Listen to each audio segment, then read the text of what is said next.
And we're live. Hey guys, welcome to the first episode of Bond Chats. This is going to be just a weekly live discussion here on the FilmSpeak channel where we talk all things James Bond. I am, of course, one of your hosts, Griffin Schiller. If you are a fan of the Words Are Not Enough, our James Bond podcast, you know that's Griffin 008 Schiller. But listen, James Bond is my favorite film franchise of all time. I mean, I started a podcast. Myself and Brody, my co-host here, started a podcast about it. And so we wanted to kind of bring that back in the form of a live show on YouTube. Excuse me. And it's going to be different from the podcast. The podcast is a little more structured. It's got a little bit more, it's a little more news heavy. And we usually go on for entirely too long. This is going to be just like light, brief. We pick one topic, we kind of talk about it. And the main thing is we're going to take your live Bond-centric questions. But before we go any further, guys, I have to add my partner in crime here, Mr. Brody Saravelli, to the chat. There he is, folks. Oh, hey. There he is. How are you doing? How are you doing? Yeah, not too bad. Just surviving in true Brosnan fashion. But yeah, in true Brosnan fashion, is that an alcoholic drink? It's like 1 p.m. What are you talking about? This is water. Listen, sometimes it starts early, man. Sometimes it starts early. In quarantine, there's really no time. It doesn't exist. In quarantine, it's no time to die. Oh, hey, yeah. Some could say it is a time to die. Actually, though, well, that's bad, very bad, very very inappropriate joke. I apologize. But anyways, I think you and I, we've talked about other ways we can talk about Bond that isn't in like an almost 3 hour long podcast. Yeah, like it's just I think we'll still do Twain, and we'll still when stuff kind of comes up and Bond becomes more in the mainstream again, we'll start bringing the show back and whatnot. But this is just fun. It's easy. It's light. We can pick one topic and just kind of go for like 30 minutes to an hour and just like take live questions. And I feel like it's a nice way of just talking about Bond, because I think that's one thing that people have wanted from the channel. They always enjoy when I seem to talk about it, and I know we have a good time talking about it. So that was like the kind of the idea behind doing these live Bond chats. Yeah. But anyways, guys, you clicked on the thumbnail. So obviously the topic of discussion for today is going to be Pierce Brosnan. We don't really have an angle to it necessarily. I mean, my angle is that I think he's an incredibly underrated Bond actor, or his tenure is really underrated as a whole. And I know you kind of agree, but you also think that he gets lavished with praise a little bit more nowadays. Because people like you and I grew up with him, and we're the ones that are kind of like, keeping the memory of him alive. You're right. And I think that's probably where you get it's not so much pushback in appreciating him, because obviously I appreciate him as much as the next guy, the next, millennial, Gen Z, whatever. I don't know what generation we are. We're like around the I'm gonna go with millennial on that one. Yikes. But yeah, no, I mean, there's that affinity to him. I think it's not so much that I don't think he deserves appreciation, because he does, and I love him. I think he probably gets. I'm pushing back on the idea that he's underrated, I guess, because I feel like he is probably one of the most highly rated Bond actors in terms of performance, not so much his films. I think his films are what's sort of underrated. It's everything other than GoldenEye is. I mean, even he can't remember those films. So well, I think that's I feel like his films are definitely, one in particular, but I think his post GoldenEye films are somewhat underrated. He as an actor, as a Bond, could not be more not overrated, because it makes it sound like he's not actually as good as he is. But you know what I mean? He's just kind of he could not be more celebrated, I guess. I think he and Sean Connery, I think, are the two most uncontroversial picks you could make if you would say my favorite Bond is, because if you go with Dalton, people go they either love Dalton like me, or they hate like, oh, he was a bit boring, or you pick more Roger Moore, and it's either like, oh, I love him, or I don't like the camp. And the same with Daniel Craig. I think like Daniel Craig is like, people will, because I guess because we're currently in that era, people will be like, oh, I don't really like. I want to go back to the traditional. Yeah, it's like it's cool to be contrarian these days. Right. as we've seen with some certain takes out there on other topics, but right, yeah. But I think with Brosnan, he's almost reached that point with Connery where it's like, oh yeah, he just is James Bond, regardless of the films he was in. It's just sort of like he did GoldenEye, everyone liked GoldenEye, and therefore, and he just looks like him too. So he's like sort of indisputably Bond. So I it's only that I think he's not underrated. He's more just sort of rated. He is. Yeah, I think that's rated. fair. It's the reason why I say that. I think underrated comes into factor because usually when I see people's rankings of the Bond actors, Brosnan, people always love him, but they always have him lower on their rankings. For me, he's top 3, man. Like for me, it goes Craig, Brosnan, and then Connery. Or sorry, that's Craig, Connery, and then Brosnan. To the chase. That's a little bit of a controversial take there. No. And so I think for me, I usually see people put like Roger Moore, Timothy Dalton ahead of him. And, Dalton probably should be ahead of him just on like interpretation or performance wise and whatnot. Yeah, he certainly he certainly has 2 better movies. But man, when I think of James Bond, I think of Pierce Brosnan. He immediately, like, out of all the actors, he's just, pick the guy who like immediately screams James Bond to you is Pierce Brosnan. The guy was like, as someone actually said in the chat here, I'll pull it up. NBR says, feel like Brosnan was born to play Bond. He just has the perfect screen presence. And I don't think I could have put it any better. Honestly, because he's able, and the thing I love about him is he's very smooth. He's cool. He's effortlessly suave. But he's got an edge to him, man. And it's an edge that, like, he's pretty callous when you get into, like, some of the middle films, like Tomorrow Never Dies. The World Is Not Enough, especially, he's incredibly callous in, and rightfully so. I mean, he was betrayed by, like, this woman who, he thought was his friend, his lover, close with, whatever. His friend. That's a very friend. PG-13 we'll keep it of. Yeah. But my friend Electra. Oh. My friend BFF. Electra King. So yeah, well, and then obviously in We'll Die Another Day, while it's a terrible movie, I actually think you and I agree on this. He gives his best performance in that film.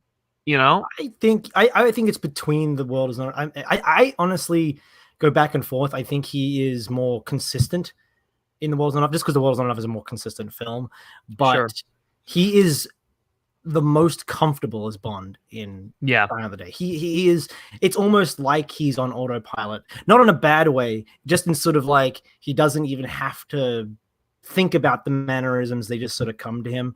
And I think the pre-title sequence, especially for The World Is Not Enough, really showcases how he's just like he gets the character. Right, yeah. And I actually, going back to your point about like him being underrated, quote unquote, I think. Maybe you talk about how I haven't personally seen a lot of people put more controversial Bonds above him, like, on the whole. It does happen, obviously, a lot. It happens on my list. But I think maybe part of the reason you see that is because he is, I mean, like, he's perfect. He's kind of like this ideal. But he's kind of, because of that, very straight down the middle, very conventional. And I think you might see more zealous praise for someone like Dalton or someone like Moore because they just pick a direction and go for it all the way. So it's sort of like the extremes where it's like people tend to gravitate to these extremes because it's like, if you like dark and gritty Bond, well, you've got 2 very dark, very gritty Bonds. If you like a more like jovial, lighthearted Bond, you've got a jovial, lighthearted Bond. Pierce Brosnan is more sort of like, he's a bit of both. He's a little bit of everything. He's very moderate, and I think well, maybe I guess that's true. Yeah. So he doesn't maybe, and then this is just like hypothetical because I do think people tend to favor him, but maybe he's sort of seen as like the safe pick. It's like Pierce Brosnan, he's just sort of a bit for everyone, and I want to pick this because this is extreme, and this is like I like dark and gritty Bond, so Timothy Dalton is my guy, or Daniel Craig is my guy. I don't know. That's just a hypothesis. See, I almost think it's. I think that's an interesting point, but I almost think it's a safe pick to say that like Roger Moore, is like higher up on the. I think it's in the phase of becoming more controversial to say like he's your favorite or he's like a top 2 Bond. I think Roger Moore, I think, has had like more of a a resurgence, and he's been a Bond for so long now in like the consciousness that it sort of comes in ebbs and flows. I think by the end of his tenure, everyone was sort of like, okay, enough of this, and then after a while, it was sort of like, I kind of miss the lighthearted, Bond fare. And then it sort of comes in, and I think where we're at right now is we're sort of on the uptick of that because we've had Daniel Craig for so many years now, whereas people are sort of like, all right, let's do something a little more lighthearted. And so that because of that, I think you're seeing a spike in Roger Moore's popularity. And I think Pierce Brosnan's popularity as well. I think people are somewhat pining for like the more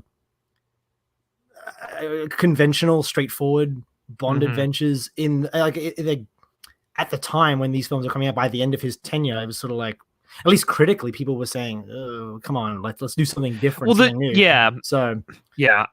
think that when it comes to that, I think Eon is in a place right now where they can't afford to go back to having another A View to a Kill or another Die Another Day. That just given how successful other spy properties are, namely the Mission Impossible films, they can't afford to do that. I would say, you go ahead.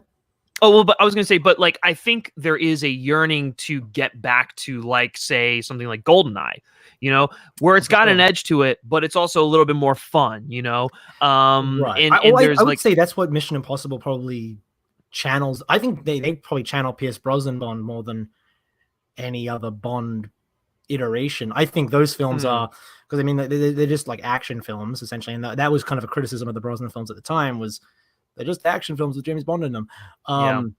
And they also have, like, I think they've sort of tapped into that very simple, like, sort of save the world kind of plot structure. So I would say, honestly, if anything, the franchise is, No Time to Die looks like it's gearing up to be more in the Brosnan vein than in the the vein of the other Craig films. Definitely. It looks like the action set pieces are a little more extravagant, and it looks like it'll be fun along with playing into the emotional angle of the Craig movies. Right. Yeah, and more just sort of like ostentatious and extravagant and self-indulgent. And so I mean, like we're sort of talking about Bond as a whole here, not so much Brosnan, but I do think that is an interesting point about like when you talk about whether a Bond is underrated or a Bond film is underrated or overrated or whatever, it is just sort of an ebb and flow where sometimes they are and sometimes they're not, and it really isn't a fixed position. Like, I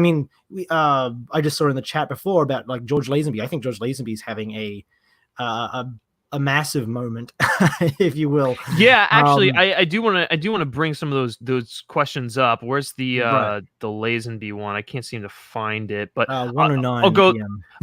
I'll go. Whatever the time is on your end. Yeah. Let me. Here we go. Kareem Abdullah says, "What do you think about George Lazenby as Bond?" And I think to your point, because what's interesting, because he has a social media presence now, people are like, oh, Laz, we love George Lazenby. Like, this is, of course, On Her Majesty's Secret Service. You kidding me? It creates like a kinship, I think. Yeah, I completely agree. First of all, On Her Majesty's Secret Service is like top tier Bond. It doesn't even matter like how good Lazenby's performance is. Like the writing is exceptional. The cinematography is groundbreaking. And so that's why I think it's having like a resurgence. I think I should say. I think him having a social media presence helps, but I think it also helps that he's just attached to a film that has aged very well. And so that sort of lifts his profile a bit. I mean, in contrast to Brosnan, who I think at the time was beloved and is still beloved by people who grew up with him, but on the whole, he had 3 films people didn't really care for, so it's what kind of lowered his profile a bit. Like, I think the films and the actor are sort of, whether or not you mentioned like, oh, I look at Brosnan and he is Bond, but if in the collective consciousness or whatever, that doesn't really matter if people can't remember the films you were in.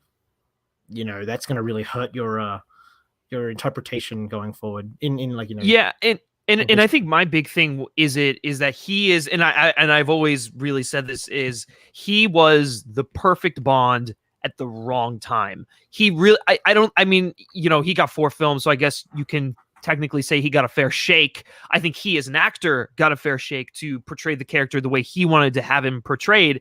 When it comes to his filmography and what was going on with Eon and the types of movies they were interested in making, I don't think he got a fair shake because they didn't bring in the quality. It's like when as soon as Sam Mendes stepped in to do Skyfall, then Eon was like, okay, we can have big name directors, Academy Award winning filmmakers come in here and make a Bond film. And I think that's one of the best things that come out of the Craig era, truthfully.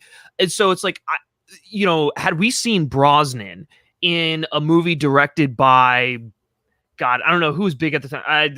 Terrible pick, but like Steven Soderbergh, you know, God, who knows why Steven Soderbergh's really interested in making a Bond movie in the 90s and he makes it.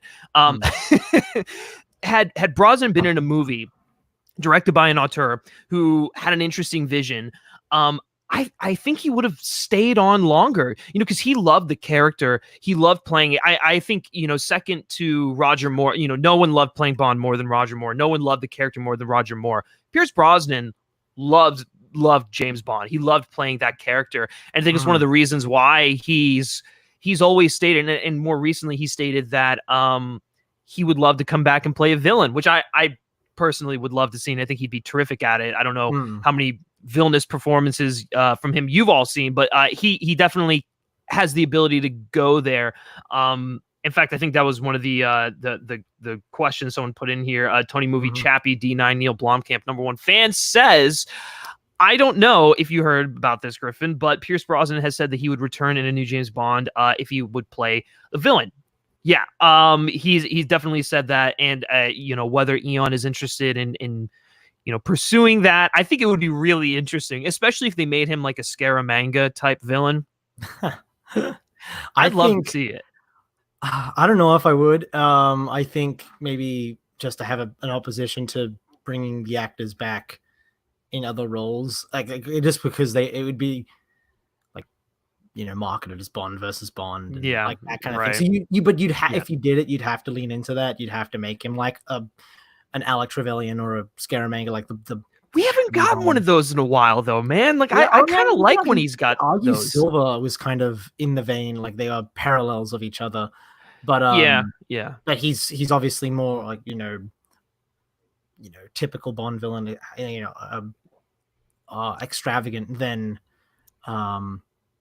like someone like an Alec Trevelyan or a Scaramanga maybe. But I think he'd have to play that kind of role. I just don't know if I'd want to see it. I mean, like I would be open to it hypothetically, but I don't know. It'd be weird, man. It'd be very strange. It would be weird. I mean, you know, to that point, like Timothy Dalton. He's another, because I mean, just, you know, seeing what he did in The Rocketeer, I'd love to see him. And you know, he plays a great bad guy, so it's like I'd love to see him also. Like, if he was ever interested, I'd love to see him play a Bond villain. You know, I think maybe that's the other thing. I think like just like going off of that point, I think if you're gonna bring an actor back to play like a villain role, it would have to be. I think it would have to be George Lazenby or Timothy Dalton, Bonds who didn't really get a full fair shake of it. Like, I think someone like Sean Connery, I mean, Roger Moore has passed, and like Pierce Brosnan, I think they were Bond for so long, and then now Daniel Craig, they've been Bond for so long that it would be too hard to shake that image of them for people. I think Timothy Dalton, as much as I love Timothy Dalton personally and his take, I don't think a lot of people think of him as James Bond. So if you put him in a film all these years later, I think people would be able to like take to it without it being like this big deal. It'd be sort of like, oh, did you know he played a Bond villain, that a Bond version, I guess. Isn't that Yeah. cool? But Pierce Brosnan, I think, is just too high profile of a Bond to bring back and not have it not be like this massive thing. Yeah, for sure. Okay, so quickly just gonna address the chat here before we move on here. So trailers in movies asks who is your least favorite Bond actor? Just to be clear here, I don't think there is a bad Bond actor. I know many people will just immediately throw Lazenby at the bottom, which isn't really fair. He only had one film and the guy was a model, not an actor, and he just actually, well, I think there's a reason why he's not the best rather than right. Well, yes, from an acting standpoint, yes. I still think he actually did a really good, not really good, fairly decent job in that movie. But there's a great documentary on Hulu called Becoming Bond, which I always recommend to people after they've seen On Her Majesty's Secret Service, and they're always like, oh, who's this guy? Like all this stuff. And it's so entertaining and insightful because it's told from George Lazenby's perspective himself. I mean, he's very like entertaining and he's a very lively storyteller, and he tells the story of how he got the role of James Bond and like what happened during the filming of Majesties, and then also like kind of the aftermath where he was just like, oh, I just decided I didn't want to be Bond anymore, and it was the worst decision I ever made. I love that kind of like self-reflection on there. But I think by default you have to go George Lazenby, but if you're taking him out of the account, or if you're taking him out of the ranking just because he's not really, I mean, he wasn't really an actor at the time and he only did one movie. For me personally, it's Roger Moore. I don't think that means he's the worst actor out of the bunch. I just never cared for his take on the character. I think he had a few good performances, but it just wasn't for me, Well, I'm not going to take George out of the running. As an Australian, I think he deserves to be ranked among the rest of them. And I love him. For sure. Yeah. I love him, and I think he did a good job with the limited time he had to play the role, basically because he had a great script and a great director and all of these things in his favor that sort of, I think, helped account for his limited acting range at the time. I do think he is, with all of that still considered, the weakest performer of, I think even if he had several more films and they would have been, I would have liked him in it, and you don't have to be a great actor to play Bond. Sure. If technically, like, you can, and it's always better to have a great actor. But you can just sort of, with the right material, you can just sort of play him with average skill and still, because it's about the look, it's about the demeanor more so than it is about like, you don't get Daniel Day-Lewis to play James Bond. Well, but speaking of that, could you imagine in his prime in the 90s, Daniel Day-Lewis? Probably, yeah. Actually, I could imagine Ralph Fiennes as well. That'd be cool. Oh man. But I think, he is just sort of weak as an actor, but he still does a good job. And that's really, like you said, it's not so much about who I don't like. It's more about who I like the least. And I just think even if he had done more, I would have been still like, okay, yeah, he's still not the sharpest actor, but yeah, for sure. And the trailers and the movies, I know you sent in that question earlier, but I really appreciate you sending in the super chat as well. I really do. We love to see you guys support like that. So thank you so much for that. Okay, going back up to some questions here. Here's a fun one. I get this one asked a lot, but it'd be fun to hear from you. So Elijah Norris asks, "Hey Griffin, big fan. Can you only choose one? If you can only choose one, No Time to Die or Tenet?" For me, I've always, the biggest Christopher Nolan fan on the planet. I need to see No Time to Die. It's been too long without a Bond movie, and the last Nolan film was in 2017. So it's like I can wait a little longer for Tenet if need be. Yeah, it's No Time to Die. I mean, like, I'm looking forward to Tenet. I love Christopher Nolan's films, but I mean, it's not even probably even less of a debate for me than it is for you. I just think like, I'll get around to seeing that one. I'm sure it'll be great. even if it's bad, I need to see To No Time to Die. Like I need to see it. Yeah. No Time to Die. We got tongue twisted there, but No Time yeah, to Tomorrow Never Dies. honestly, we'll get to that. Don't you worry. But I need to see that film. It's not even a question. So yeah, that's my answer on that. Not too much. No, I agree. It's just when you look at everyone involved, Cary Fukunaga, Linus Sandgren doing the cinematography, Phoebe Waller-Bridge assisting with the script, Hans Zimmer doing the music, and the Billie Eilish song. It's one of those films that I'm gonna be living with for the rest of my life. Like it's adding to that canon of films that I will rewatch for the rest of my life. Tenet, it's like, yeah, okay, I'm looking forward to it, but I'm not like so invested in Christopher Nolan's filmography that it's like if he never makes another film again, I'm gonna be so mad. It'll be disappointing, but there's never another Bond film, I'm going to kill myself. Yeah, no, 100%. Yeah, there is nothing like a new Bond movie, like just the excitement that comes with it. I think for both of us, more to me personally. There's more of a sentimental value. So, canon is more important to me than any other film coming out this year or next year or whenever it comes out. Yeah, for sure. NBR sends in a great one here. He says, I just watched all the Moore films for the first time. That's definitely an experience in 2020, let me tell you. He said, definitely my least favorite set of Bond films, but the rock climbing sequence in For Your Eyes Only is amazing. Yes. Yeah, rock climbing sequence in For Your Eyes Only is one of the best set pieces in the Moore era. I actually think for you... Great. It's if not the best Moore film, the second best Moore film. So. Yeah, that's what I was gonna say, because I that movie it's the first time that they kind of took that character interpretation seriously. Like there's obviously some cheekiness in the Moore isms and whatnot, but like by and large, it's a movie about like revenge and like dealing and like kind of like coming to terms with like the things that have haunted you in your past. It's also a direct sequel to On Her Majesty's Secret Service, which is the first time we've gotten that. It's also the first time we've seen Moore just like brutally.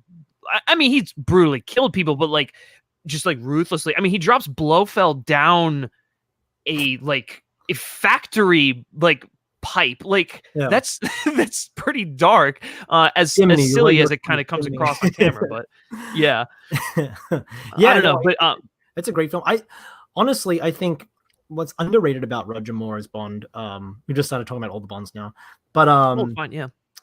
I think what's underrated about his Bond is the fact that he is the Bond that sort of introduced the big set pieces to the big action set pieces, I should say, the stunt set pieces to the franchise. I think like you look at the Connery films, there's some really great action. There's some really cool sets with like fun action, but the Roger Moore films really take it to the next level. Like the stunt guys, every film starts to feature a big, massive stunt, and that sort of becomes the blueprint for the series going forward. I think because he's so humorous as a performer, and his take on Bond is a little more lighthearted, people overlook that. But I mean, the standard and quality of the action set pieces between On Her Majesty's Secret Service really is like the genesis point for that, but it's really just a ski chase, which is, amazing and a technical feat at the time.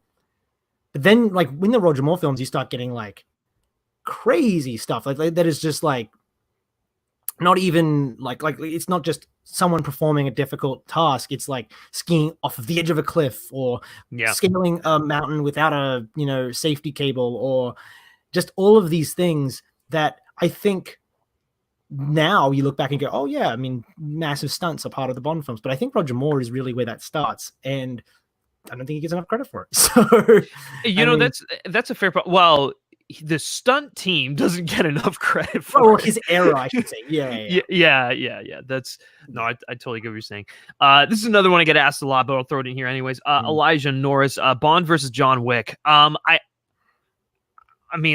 think that John Wick is just like a ruthless killer. Bond kind of is too, but I just think that John Wick has so much precision there's like little human error in everything that he does, whereas like Bond is Bond feels more human, and so it's like there's more of a chance for him to like fuck up. So I always say John Wick. Even if it's John Wick versus Jason Bourne, I think John Wick wins as well. Yeah, But I think, I mean, that's interesting because you could look at like let's say someone like you got to look at who Bond fights normally, I guess.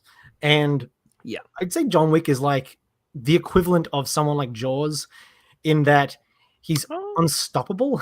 Like, yeah, that's true. you can Yeah, literally yeah. do anything to him and he'll just come back. That said, Bond always bests Jaws in the end, and that's probably because Jaws is more like sort of comically clumsy than John Wick. But I don't think it's as cut and dry as like John Wick uses a pencil to kill Bond and therefore we have it. Right.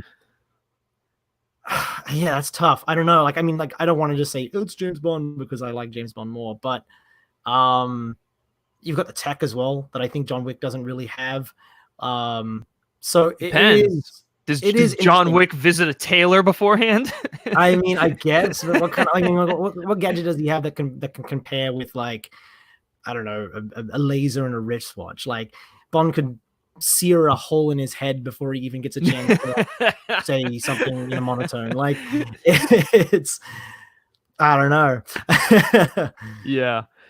I guess it's kind of like the same sort of thing. And then like Elijah Norris has a follow up. He says like if you give Batman time, he can beat Thanos. And I think it's sort of the same situation with Bond, where he's not like immediately the most skilled fighter, but he's more tactical, I guess. Yeah, if you give him the right equipment and like, you know, a chance to actually approach the situation, he probably wins just because he has that technological advantage. For sure. John Wick wins if they just run into each other in like the tube and then suddenly start fighting. Like, that's he's a lot true. better at improvising, I think. So like he would, you know, smash the glass and stab him in the jugular or something. Yeah, exactly.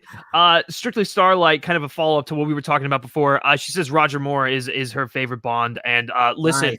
There's a like entire generation where Roger Moore is like their favorite Bond, so it's like I totally get it. And like for a lot of people, that's like their favorite interpretation of the character, you know. They like the winks at the camera, the fantastical just like adventures, you know, like stuff like Moonraker, The Spy Who Loved Me. Like it's great. It defined a whole generation for sure. There's no doubt about it.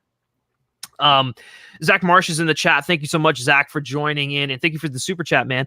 He says, what is the greatest Bond inspired film?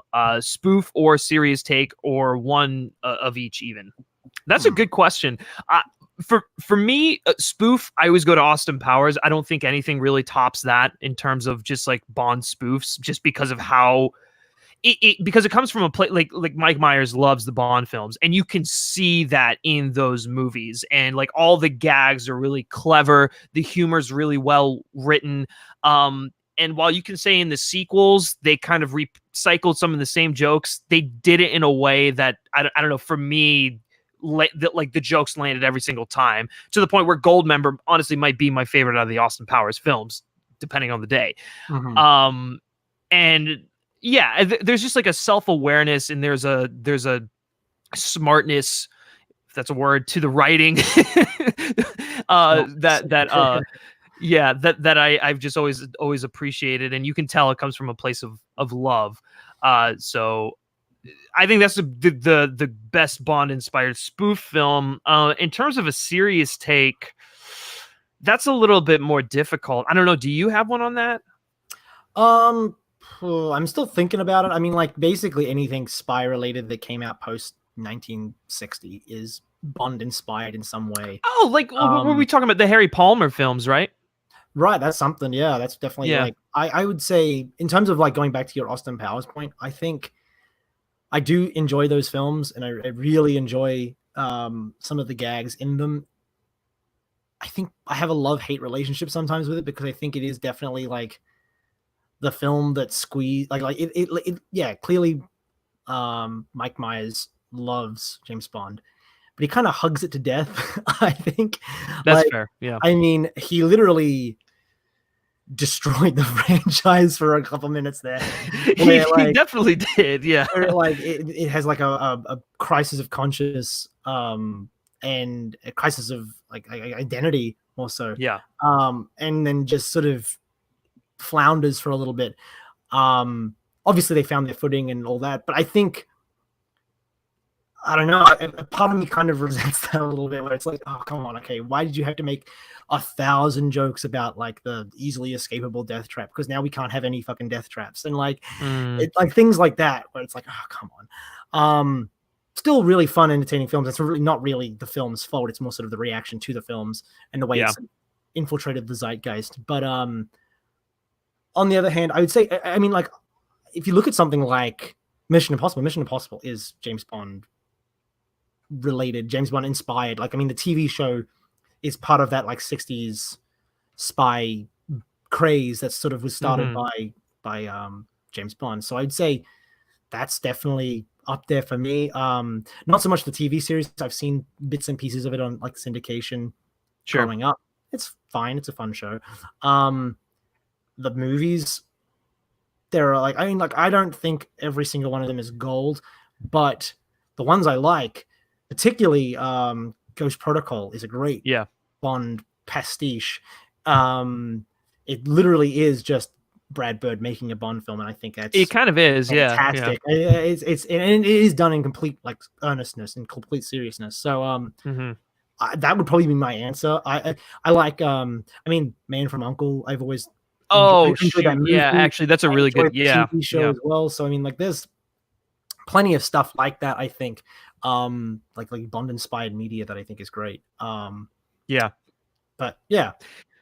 no, that's a good point. I completely forgot about Man from U.N.C.L.E. Here's a good question. Here's actually something I'll pose to you. Would you say that Jason Bourne, the Bourne films, are Bond inspired? Because I would say that while they probably while Ludlum probably attributes some of his ideas to Fleming, I think the films by and large ushered in a new era of like espionage and spy films, to the point where Bond had to kind of rework what it was doing in order to get with the times, Yeah, I think, I mean, like, even the books, I would say, are more like Le Carre than they are Fleming. So I think it is definitely, I mean, like, there's a lot of spycraft in the Fleming novels, and they definitely like sort of, I mean, because he was inspired by his own work in intelligence during the war. Right. But you look at like the Le Carre novels, and it is so dense with like minutia and like technical proficiency that I don't really see. I see the Bourne novels and then films sort of taking more from that, where it's like it's based on real spycraft. There's a fantastical element to it, obviously, because he's a soldier who, like, is part of this program. But I think more so than anything, there's like a sort of a cynicism and a paranoia about the Bourne franchise that I think isn't really present in Bond until recently. I think Bond has always been sort of like, he's Her Majesty's secret agent, like he's the company man, and Bourne and then a lot of Le Carre like sort of characters tend to be a lot more sort of like, we're just as bad as the bad guys. Like, I mean, the Bourne films are basically about him taking down his own, bosses. Sure. So it's, I don't think that cynicism is there. And I'd say that's probably the biggest difference between the two of them, is that. And you're right. I think they did pivot a little bit more towards that in some of the Craig films, and then you definitely see more of that cynicism. But I still think at the end of the day, it is Bond beating up a bad guy, and that's really like, that's not true of Jason Bourne or even like Tinker Tailor Soldier Spy and stuff like that. So for sure. Which that kind of ties into Zach's follow-up, which he says the Tinker Tailor Soldier Spy is essentially a From Russia with Love-esque Bond film told from MI6's POV, which is one of my favorite things about it.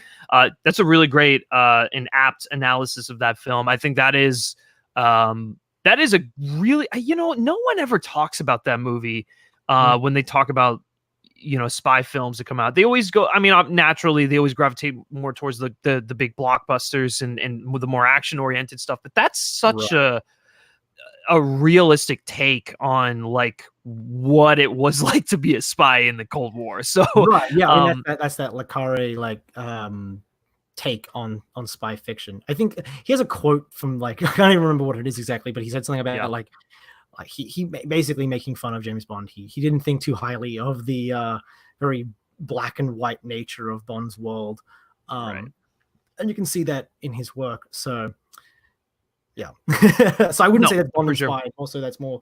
I mean, you could say it's Bond inspired in that it's the antithesis of Bond, but it's not. It's not in the same way that like Mission Impossible, where it's like we like Bond and we want to do our own Bond-like thing, and so you know, that's a good point. Part of a team, you know. Yeah.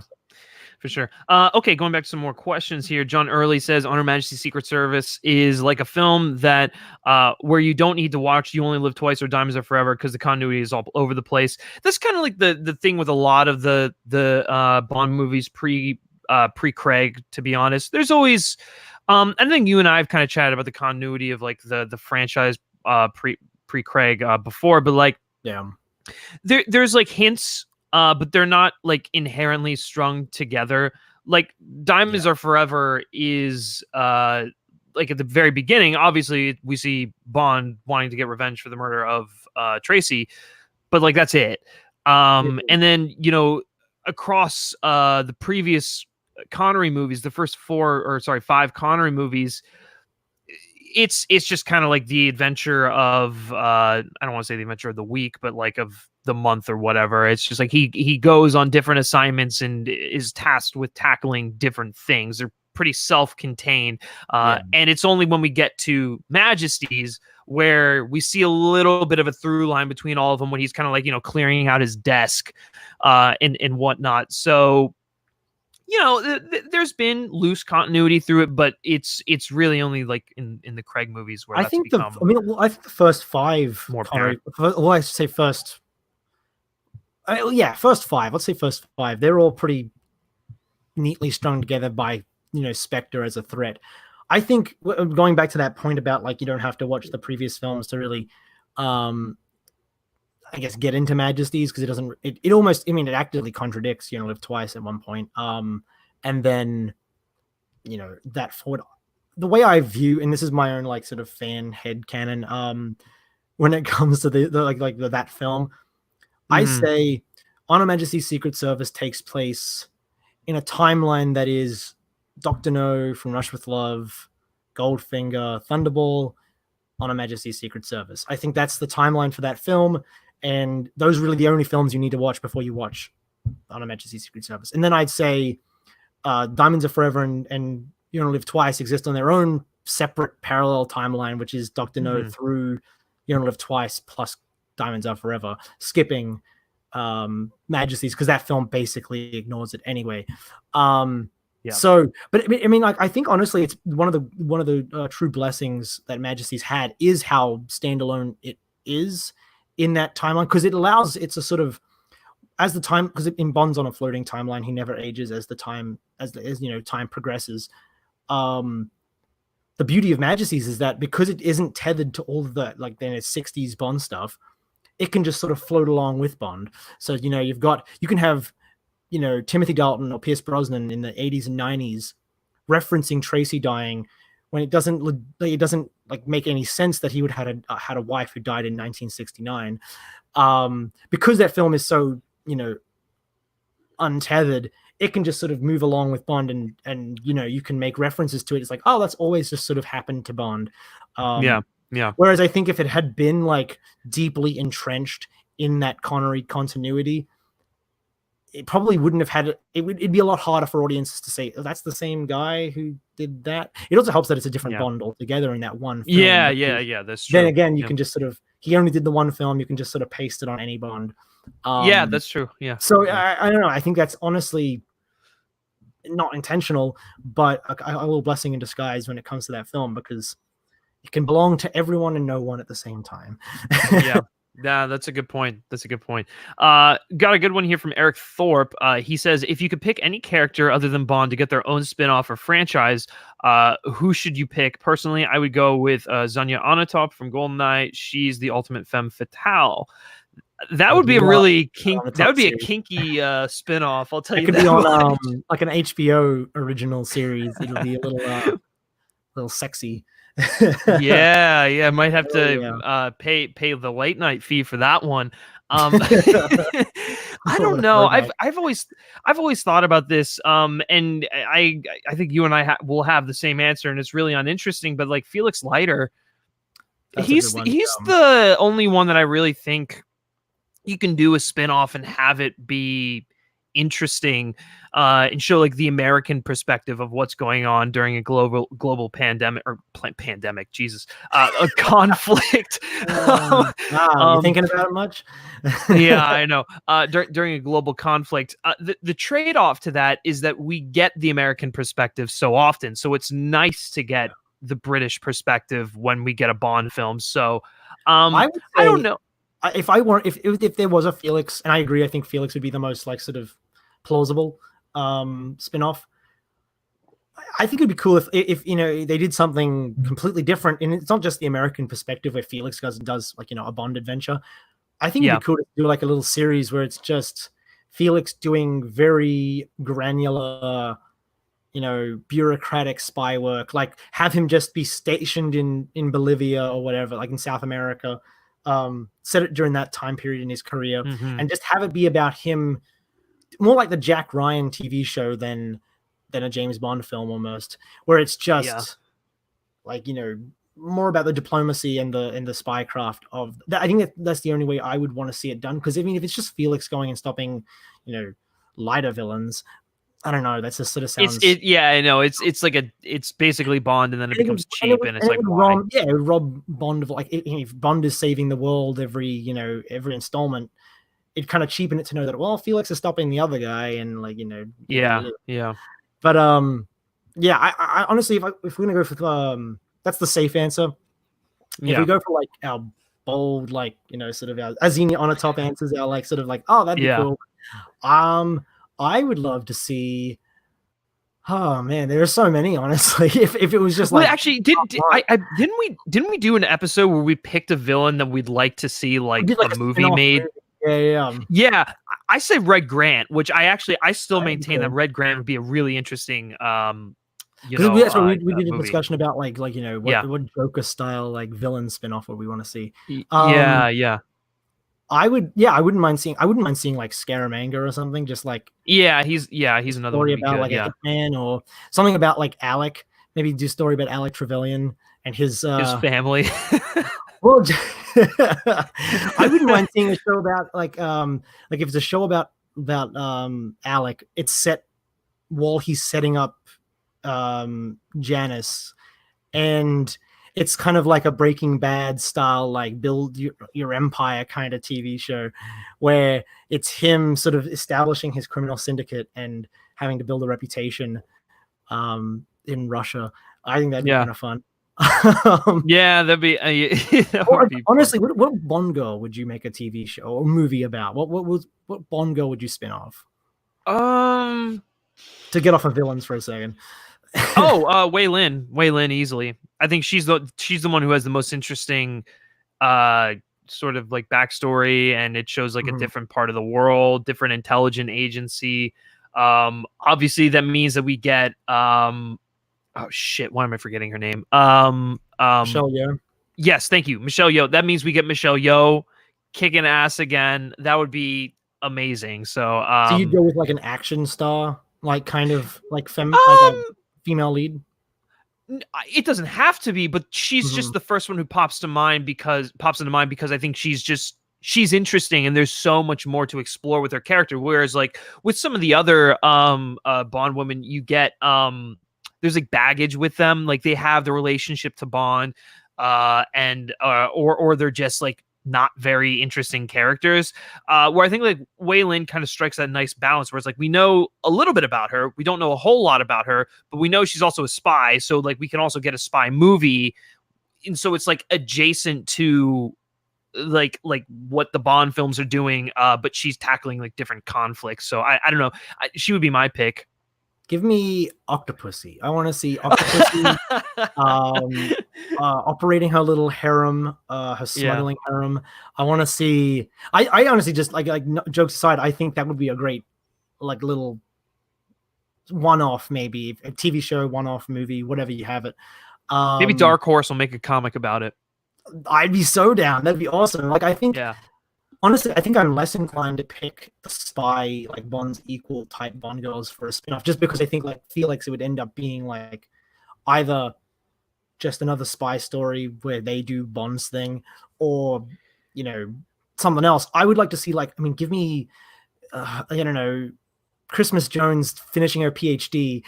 Like, what is that an interesting story? It might be though. That's the thing. I think you can make anything an interesting story, and I think give me Paris Carver and her like interesting life as the wife of Elliot Carver, and maybe as we get Jonathan Pryce back. Yeah, baby. Yeah, and then just have it be about have it almost be like kind of a like The Good Wife, where my God.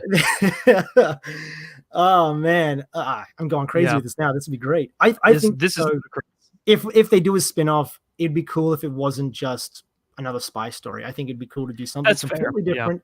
And I don't know, just take it from there. Give me Vesper Lynd's backstory. Give me Vesper Lynd's backstory. Yeah, I don't. Madeline's childhood. I want to see what the fuck was going on there. Yeah, well, honestly, that would probably be more interesting than a lot of than Christmas Jones getting her PhD. Hey now, Christmas PhD would be riveting television. Yes, it absolutely. It would be syndicated. She'd win an Emmy. Be great. It'd be on like CBS. It'd be great. Absolutely. Okay, so Tony Movie Chappie, Tony Movie Chappie. I'm just gonna start calling you that. I know you. Very long name. He says, "Hey Griffin, who's your favorite James Bond director? Mine is Martin Campbell and Sam Mendes. I think you picked two of the best ones. Truthfully, I think for me, I go to Martin Campbell only because you look what he did with Goldeneye, and you look what he did with Casino Royale, and like it was two times where he basically just like reinvigorated the franchise with just like something incredible. And so I always wish that I always would like to see him do more Bond films. Like I think he just has a real knack for those kind of movies and for the character, especially when you look at something like Casino Royale, where it's just like oh my God, it's such just like a punctual, aggressive statement just within the first 5 minutes of the film. You're like, wow, I know who this guy is, and this is nothing like Pierce Brosnan surfing on waves in Die Another Day. And so it's I've always really liked that about Martin Campbell as a filmmaker. And yeah, okay, he's probably in director jail still from like I don't know, the Green Lantern, and then obviously The Foreigner didn't do so hot. So I don't know, give him another Bond movie, man. I'd like to see him excel. But Sam Mendes, the thing I love about Sam Mendes is you're basically taking an Academy Award-winning filmmaker, asking him to make an art house film, but attach it to like a Bond movie, like Skyfall is so unlike a modern day blockbuster. It's got a lot of like artistic merit to it. There's a lot of thought put into the filmmaking craft of that film, and I've always loved that about that film, about Skyfall. So yeah, I think you hit the nail on the head. Those are two of the best. I'll leave it to Brody to kind of talk about some of the unsung heroes, but I will leave you with Terrence Young, who did the first four. Sorry, he did Dr. No, From Russia with Love, and then Thunderball. He did not do Goldfinger. Mm-hmm. I think he just right out the gate crushed it and had a really solid understanding of Cold War espionage and interesting stories, and like just he established who Bond was as much as Connery did. So I've always liked Terrence Young as well. Yeah, no, I would say, agree with Martin Campbell, Sam Mendes. Excellent picks. Really just great filmmakers in general. Even if you don't like every single one of like their films or whatever, just interesting filmmakers, competent filmmakers. I'm going to say Peter Hunt is underrated. He did what is considered one of the best Bond films, which is Her Majesty's Secret Service. Right. I would say he is probably I like Terrence Young, but I don't think there's anything specifically like Terrence Young about his films. I think he just makes interesting films that kind of feel like Hitchcock films a bit. That kind of feel like Hitchcock films. Maybe that's why I gravitate to those movies. Honestly, so much. yeah, that's probably what it is. And like he's got a great sense of style. I think he's responsible for turning Sean Connery into James Bond, which is no small feat. And he does make fun films, if not sometimes a little clunky. But I think, Peter Hunt, sorry, I forgot his name for a second. Not only did he edit a bunch of the Bond films, but he just, right out the gate with his first film, he injected so much like personality, so much like artistic merit to the film. I mean, it's not just that he was working off a great script, it's just a really well-made movie. It is some of the best. I mean, some of the best action that the series had seen so far, if not the best action the series had seen to that point. Because it was an actual like sort of set piece rather than just let's get a bunch of extras in the room and just have them fight. It not only like that, it just looks beautiful. It's a gorgeous film. He manages to get a performance out of a non-actor and have it be genuinely a performance. A performance. The fact that he got a performance at all out of someone who didn't know how to be an actor is crazy. I mean, George Lazenby's best scenes are clearly the scenes where he is being one-on-one directed by Peter Hunt, and like the final scene where he's grieving over Tracy. Very clearly, you can feel that there's a director there saying, you got to do this, you got to make this work. Go there. And like giving him notes like don't cry, but look like you're about to cry. That kind of stuff, I think, is so underrated. And then the movie is like it's the longest Bond film at that point, but it doesn't feel as long as Thunderball because he knows how to like piece a thing together. He knows it's just an amazing film, and I really wish we had gotten more from him because I mean, bringing Guy Hamilton back was a huge mistake. Oh, massive mistake. I think Guy Hamilton got lucky with Goldfinger. He got good material with Goldfinger. He's not like a bad director. He's just a kind of sloppy director. And didn't he? And then he went on to do like some of the Harry Palmer ones, and like those. He did some of the worst of those, didn't he? I can't remember exactly. I think he did one of them from memory, but yeah, he's just fine. He's good in Goldfinger, although Goldfinger does feel distinctly cheaper than I think any of the films surrounding it. Like, I don't know.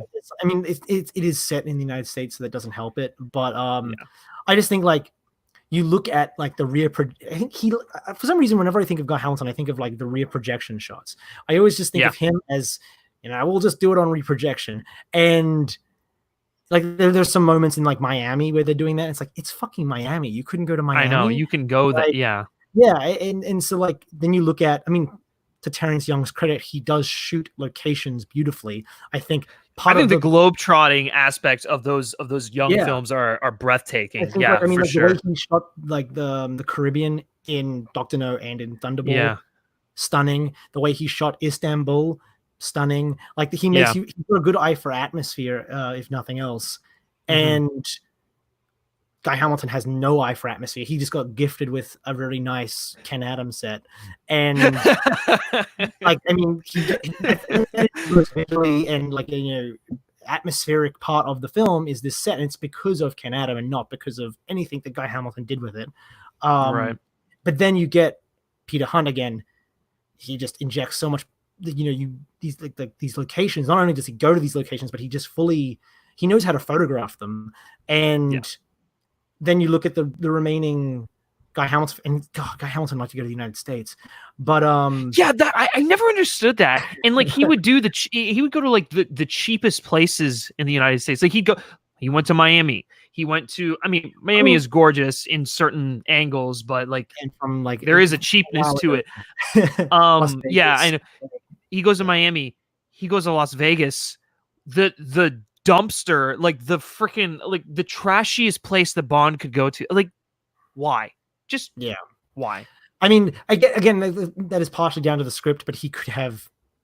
I mean, the way these scripts have developed, he could have changed it.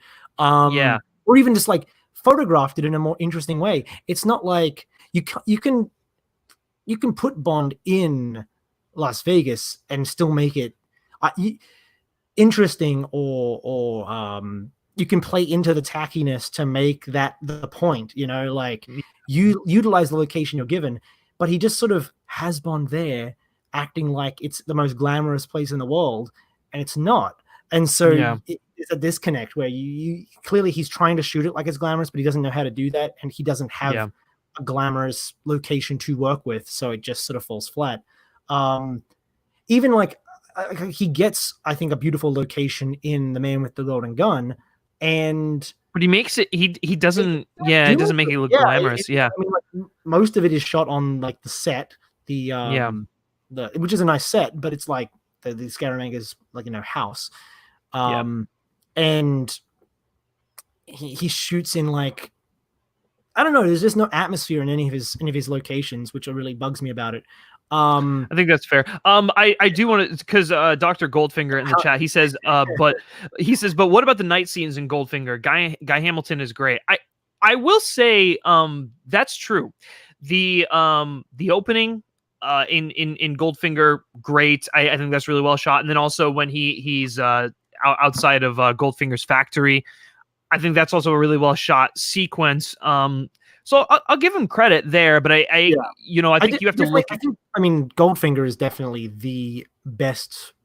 No, I mean, obviously it's the best film he did, but it's also just the most well-made film that he did in the franchise. Right. That was sort of what I was going to say, was that like when you look at just Goldfinger, sure, I get it. But then when you look at like Goldfinger, Diamonds Are Forever, The Man with the Golden Gun, it just progressively gets worse. It's like it's a fun film. It's a good film, but I think it's not because of anything Guy Hamilton did as a director. He just sort of a lot of his directorial style just seems to be point a camera at it, and if it doesn't make sense, it's fine. We'll just edit around it. And I mean, each director sort of has. I mean, I think Terrence Young, to a certain extent, did that as well. That's why some of his films are a little bloated, but at least he had that eye for atmosphere that I think Guy Hamilton, at least, even if he had in Goldfinger, definitely loses it. Loaded, lost over time. Yeah. So I think the thing when it comes, and this will just kind of be the final point on it. I think when it comes to Terrence Young, I can always pinpoint when I'm watching a Terrence Young movie.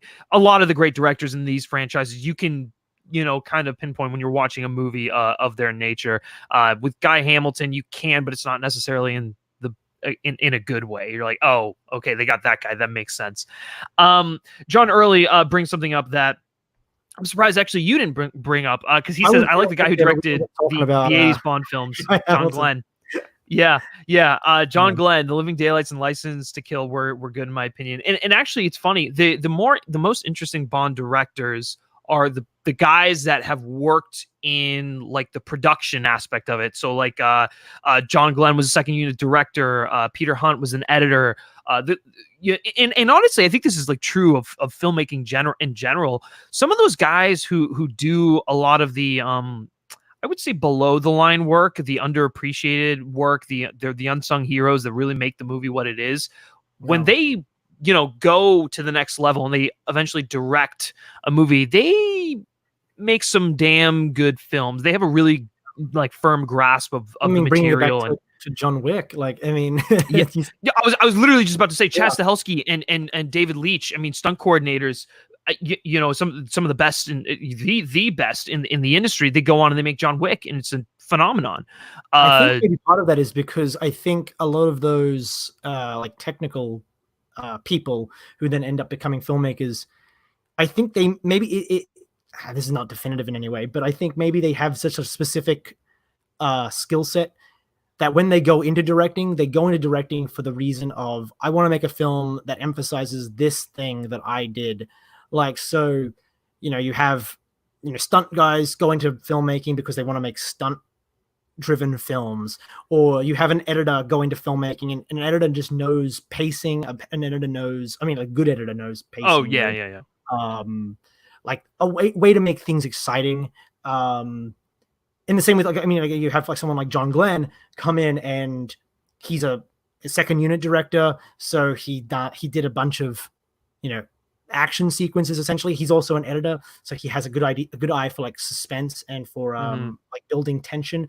So when he comes in to direct the Bond film, he's not like sort of thinking, oh, how do I make a film? He's just sort of like, how do I make a really exciting set piece, and let's string them all together, and let's make a film that is strung together by these really exciting set piece moments. And for Bond, that's really what you want. So I think he definitely finds his footing as he goes, because The Living Daylights and The License to Kill are his best films. But even like in his first film, in For Your Eyes Only, like that eye for suspense, that eye for like spectacle, and making it look real. Because I mean, like, Roger Moore isn't the one climbing that mountain. I mean, I think, I mean, like, a lot of people have like this sort of like, the actors do the stunts because of like Tom Cruise or whatever, but I don't think it's a job requirement that you have to do those stunts. If Roger Moore was afraid of heights, the guy didn't have to climb the fucking cliff. Like, he's an actor, not a abseiler or whatever. And so the fact that he makes you believe that sequence, even though he is a stunt guy, in a cut with, close-ups of Roger Moore, that is his forte as a filmmaker. So I think maybe sometimes if you get a film like Guy Hamilton, I really couldn't tell you what Guy Hamilton was good at, just because he seems like he's just a director because he's a director, and that's it. Whereas I think some of the other guys are very good at the one thing they do, and they bring that into their films and make their films better for it. Obviously you can get someone like Sam Mendes, who is just a great filmmaker, and a great filmmaker knows to surround themselves with the right talent. And I think that's what happens with people like Sam Mendes, where it's like, he may not be an action director, but he found action people, and that's why Skyfall works. I mean, so I'll throw one more in here because I'll throw one more in here because Eric Thorpe said Lewis Gilbert is not the best, but he's solid, and I agree with that. Gilbert was really good at those just like, I don't want to say pulpy, but to an extent it kind of is, like those just big over the top action set pieces. Like in Bond director, he makes big films. Like, he makes big movies. Yeah, that's exactly. He makes you feel every dollar on the screen, which is great. Like, I mean, if you want to go see a Bond film, you want to feel like it's a Bond film, and you want it to feel extravagant and expensive. And he does. He makes every single one of his films feel expensive and big and fun. Yeah. And so, I mean, he did sort of recycle the same plot for all three of his films, but that's fine. I think he also like has a really good way of, like, in a similar sense to Terrence Young, but maybe even better, he films locations spectacularly. I think every single one of, like, I mean, like Japan, and then Egypt, and like Sardinia, and like, Venice, and all of the locations that in his films, space, like all the films that he films in, all the locations he films in or replicates, they ooze atmosphere. And I think that has that's a large part due to the scope of his films. They feel big, and so the locations also feel big and grand and suitably epic for a Bond adventure. So yeah, for sure. Going back up here a little bit, John Early says, who here likes Never Say Never Again? Raise your hand. There we go. I like it. Yep, you will only see one hand on the screen. I do not care for that one. It's better than Diamonds. It's not really a Bond movie.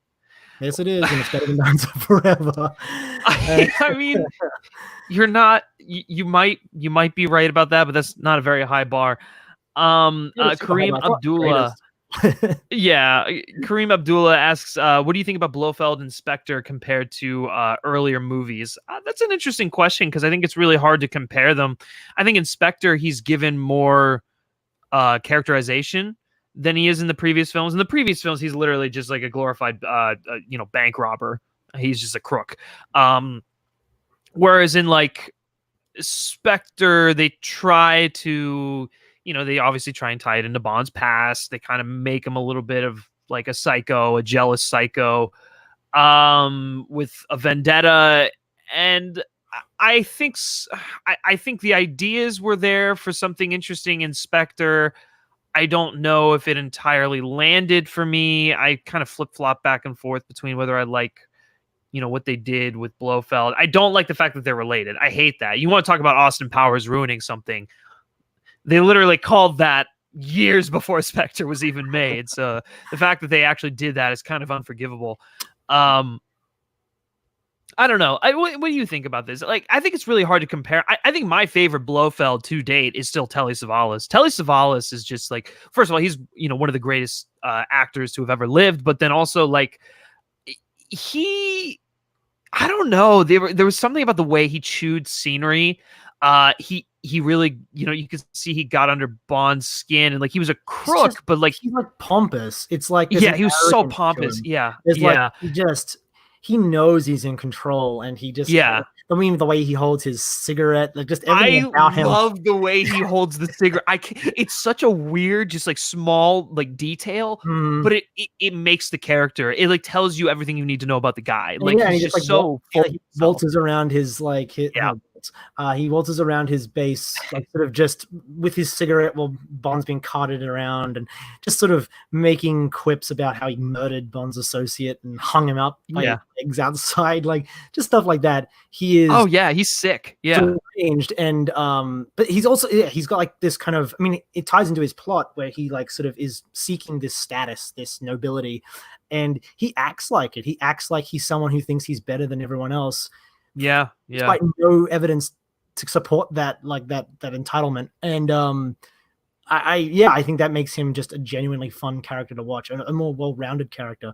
I think Blofeld in Spectre doesn't work for me because, and I mean, like, I like Christoph Waltz, and I'm really excited to see him come back because I think they're going to do a lot to repair his take on the character. That's the thing. I think I'm more attached to Waltz playing the character than I was what they actually did with him. I just, kind of to make it clear, I like that they tried to, give him more to do, that they made him more than just like a glorified bank robber. But like where they went with it just was bizarre, and it didn't work for me, My problem with Blofeld in Spectre is, and I've said this before, but like my problem with him is many pages written on this. I definitely have a lot of feelings about Spectre, but my problem with him in that movie is, you mentioned like the Blofeld is just a crook. That is who Blofeld is. He's greedy. That is his MO. He is, and not only greedy. He's not only greedy. He is he doesn't just like rob banks. He extorts money out of people. It's like a con artist. He's a con artist, and that's what I think makes him interesting. That's why I think when you get a take like Telly Savalas's take, where it's like he acts like a con artist, there's kind of this air of smugness to him that is so off-putting, but also just you can tell everything about the guy just based on the way he carries himself, and that's who Blofeld is. And then he's not really that in Spectre. He is more sort of, I mean, obviously there's all that like, personal baggage that comes with it, and all that, like, oh, my brother and all that sort of stuff. That's fine. That's not, I mean, like, I don't like the stepbrother thing, but whatever. That's less important to me than what was his motivation. I know that he had no motivation. I can't tell you what. I mean, I think that's the reason everyone thinks, oh, he did it. He did everything in Spectre because he was jealous of Bond, and he wanted to kill Bond for revenge or whatever.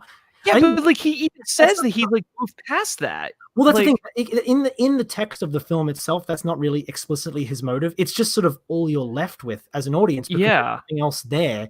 Like he wants to take over surveillance, right? Like he's taking over MI6. He wants to create a surveillance network, presumably so that he can run his criminal operation uninhibited. But that's not really explained in the movie.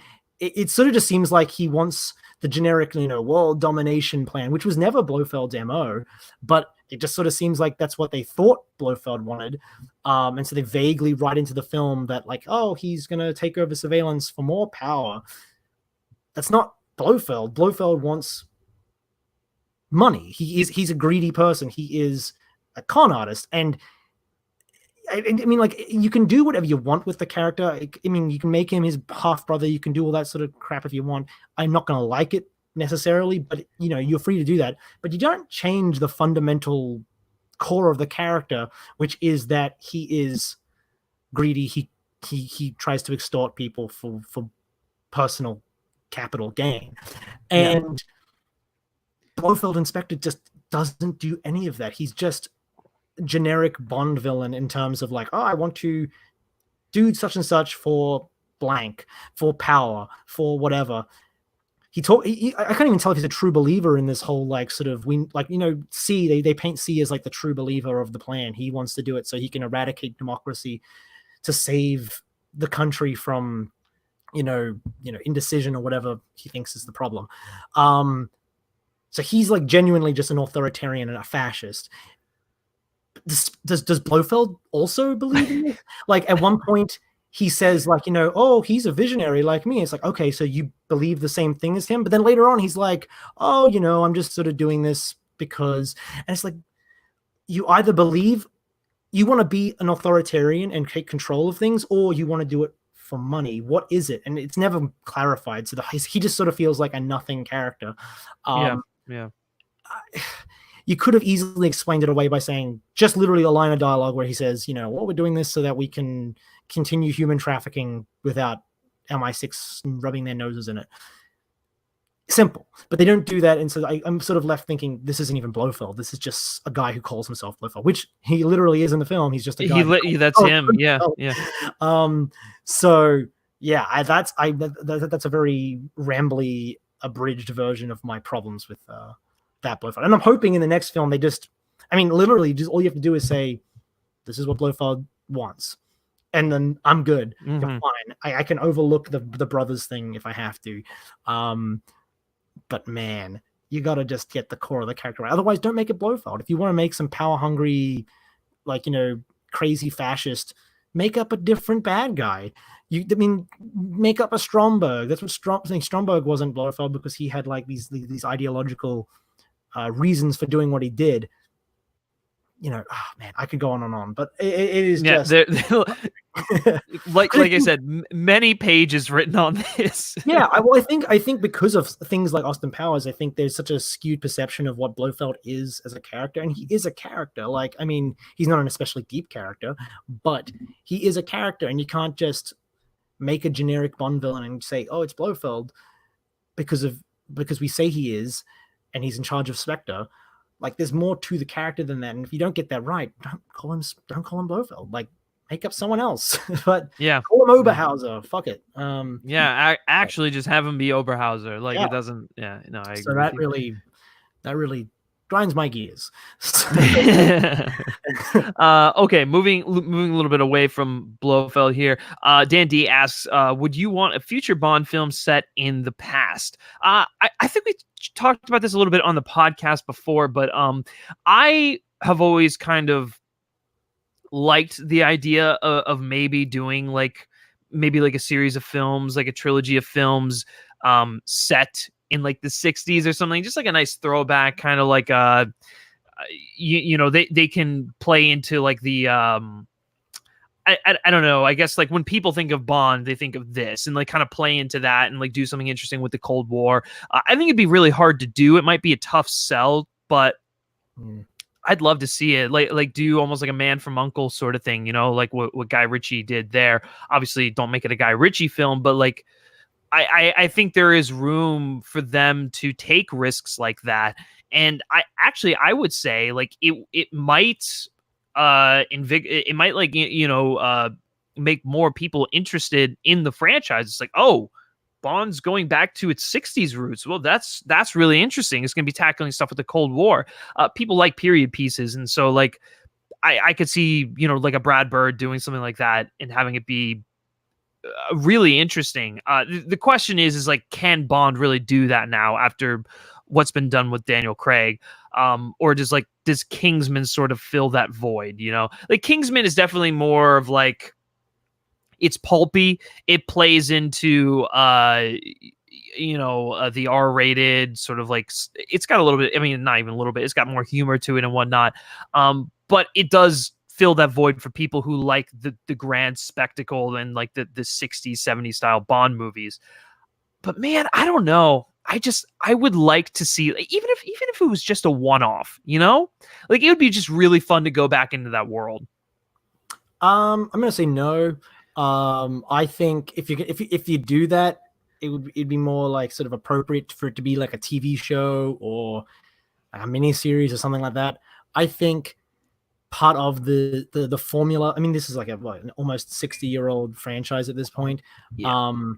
The reason it is endured for so long is its ability to recreate itself and tailor itself to each. It constantly feels new. Like, you know, Bond films in the 80s felt like 80s films, and then Bond films in the 90s felt like 90s films. Bond films in the 2000s felt like 2000s films. You know what I mean? Like, I think that ability to recreate itself, that ability to remain like current, is part of the reason the film, like, you know, the films work and the films have remained popular. I think if you then go back and say, oh, it's actually set in the 60s, it's actually set in the 60s now. Yeah, people might be interested in like a novel way, or like a novel way. I'm losing my I need more water. But yeah, if you set it back, people would be like, oh yeah, that's interesting, that's a cool concept.